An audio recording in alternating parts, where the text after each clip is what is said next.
So, for the next 3 minutes, I'm going to describe traumatic incidents experienced by my patients who are children attending Vermont public schools.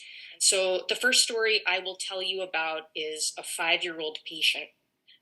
They were in their first day at school. It's unclear how this student got there, but they were secluded in a windowless room approximately the size of a closet, about 4 by 9 feet. So here's what we know about the brain. When the brain is under threat, this kicks off a nervous system response, commonly referred to as fight or flight. So imagine this 5-year-old, this small child trapped in a small space, crying for their mother, and no one comes. They have no idea what's happening, and the brain's assuming the worst. There's internal chaos. The nervous system's overcome by panic and desperation. And here's the result of that.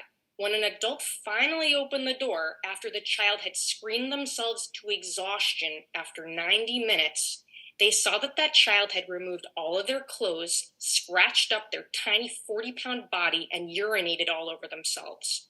This was their first day, their introduction to public school. The next story is about a 7-year-old patient of mine.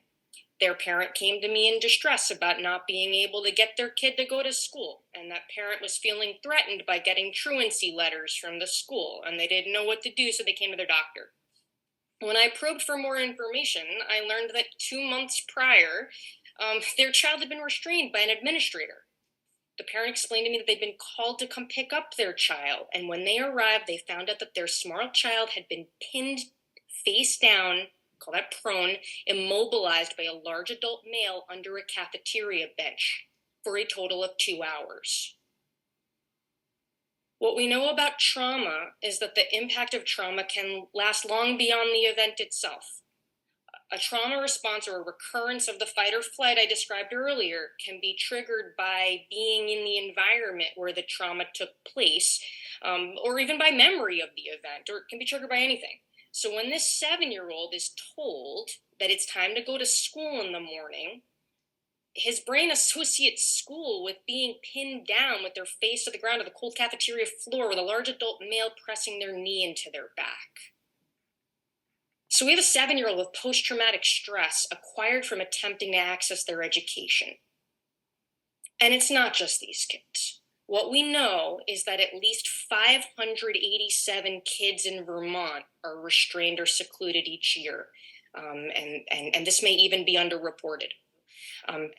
And according to the Kicked Out report from 2015, in Vermont, these practices are disproportionately used against children of color and against children with disabilities at far higher rates.